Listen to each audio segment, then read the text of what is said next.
जज बनना ही मेरा सपना था।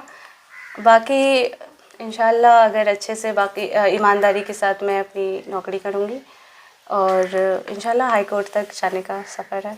मैं तो पहले ये कहूँगी कि इतनी पहले तो कि शादी पहले करियर हो जाए फिर शादी करना चाहिए उनके पेरेंट्स को, और बाकी अगर हो भी जाए तो बहुत मुश्किल हो जाती है शादी के बाद एक तो एडजस्ट करने में। जी मेरी बहन हैं इस फील्ड में, और मेरे ब्रदर इन लॉ है, वो 31 बिहार जुडिशरी में सेलेक्टेड कैंडिडेट हैं और वो अभी चंपारण में पोस्टेड हैं। अच्छी किताबें पढ़िए, अच्छे अपने खुद के नोट्स बनाइए। मैंने क्योंकि मेरे पास कोचिंग नहीं थी तो मैंने अपने नोट्स खुद से बनाए थे, 2-3 किताबों का हेल्प लेके और इंटरनेट का हेल्प लेके। तो एंड कंसिस्टेंसी से पढ़िए बस। जब मैं 8 या 10 साल की थी तभी टीवी वगैरह से सीरियल से मुझे बहुत ज़्यादा इंटरेस्ट आया, तो तभी मैंने डिसाइड कर लिया था आई विल बी अ जज।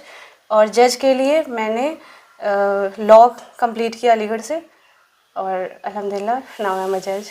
खुद से ही पढ़ाई शुरू की, खुद से ही किताबें वगैरह सेलेक्ट किए और कहाँ से कैसे पढ़ना है ये सब मैंने खुद से डिसाइड किया और हो गया बस। किसी ने खूब कहा है, मिटा दे अपनी हस्ती को अगर कुछ मर्तबा चाहे, कि दाना खाक में मिलकर गुले गुलजार होता है। सलाम आदाब, मैं हूं आमिर रजा और आप देखना शुरू कर चुके हैं अररिया लाइव। अररिया लाइव में आप सभी दर्शकों का स्वागत है। अभी हमारे साथ अररिया की बेटी गुफराना नाज है, जो बिहार 32वीं न्यायिक सेवा में अपना परचम लहराई है। आइए इनसे बात करते हैं। सबसे पहले आपका स्वागत है हमारे चैनल में। Thank you. कितनी खुशी है अभी आपको, आपने जज बन गई, अररिया की परचम लहरा दिए हैं? जी मुझे बहुत ज़्यादा खुशी हुई और मुझसे ज़्यादा मेरे पेरेंट्स को खुशी हुई है और बाकी मेरे परिवारों को भी काफ़ी खुशी हुई। सफ़र की शुरुआत कैसी रही? जी सबसे पहले तो मैंने अररिया पब्लिक स्कूल से अपनी 10th की पढ़ाई तक की। उसके बाद मैंने अलीगढ़ मुस्लिम यूनिवर्सिटी से अपनी इंटरमीडिएट और देन वहाँ से मैंने BLLB किया है 2022 में। एंड देन मैंने उसके बाद LLM किया है जामिया मिल्लिया इस्लामिया से 2024 में। मेरे LLM के कंप्लीट होने के जस्ट 3 महीने बाद मेरा 32वीं न्यायिक सेवा में चयनित हुई हूँ मैं। आपने न्यायिक सेवा में आने का निर्णय कब और कैसे लिया? जी जब मैं 8 या 10 साल की थी तभी टीवी वगैरह से सीरियल से मुझे बहुत ज़्यादा इंटरेस्ट आया, तो तभी मैंने डिसाइड कर लिया था आई विल बी अ जज। और जज के लिए मैंने लॉ कंप्लीट किया अलीगढ़ से और अल्हम्दुलिल्लाह नाउ आई एम अ जज। तैयारी के दौरान आपने कौन कौन सी रणनीतियाँ अपनाई? जी जैसे कि मैंने कोई कोचिंग नहीं ली है, मैंने सेल्फ स्टडी से क्वालिफाई किया है। तो सबसे पहले कि मैंने LLM के दौरान ही आ गया था नोटिफिकेशन, तो बस क्लास होती थी रेगुलर। उसके बाद मुझे कम टाइम मिलता था पढ़ने के लिए, इसलिए मैं रात तक पढ़ती थी और लाइब्रेरी में एंड देन यूट्यूब के माध्यम से भी मुझे काफ़ी हेल्प मिली है। बाकी सेल्फ स्टडी।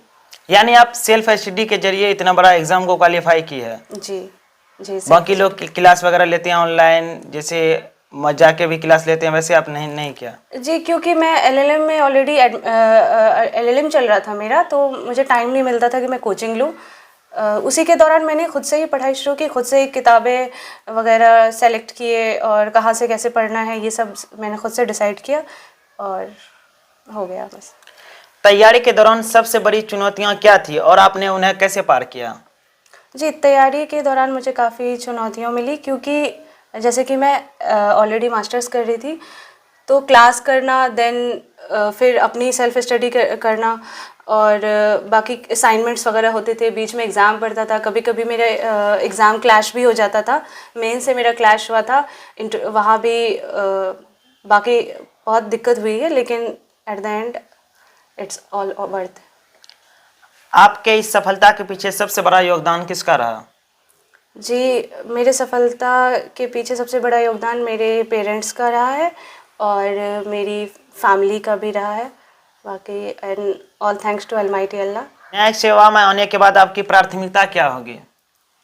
जी अभी तो मैं जूनियर डिवीज़न में काम करूँगी, judicial magistrate 2nd class. Then अभी तो ट्रेनिंग शुरू होगी, देन वहाँ पे बताएंगे कि क्या करना है। कहाँ पे पोस्टेड होंगे? ये अभी डिसाइड नहीं होगा क्योंकि अभी 6 महीने की ट्रेनिंग होगी, देन मेरा पोस्टिंग होगा। आप उन युवाओं को क्या संदेश देना चाहेंगे जो न्यायिक सेवा में आना चाहते हैं, जुडिशरी में आना चाहते हैं, वैसे स्टूडेंट को क्या संदेश देंगे आप? उनको ये संदेश देना चाहती हूँ कि आप एक गोल बनाइए, अगर आपको जुडिशरी करना है या कोई भी करना है तो उस गोल को अचीव करिए and consistency is the key.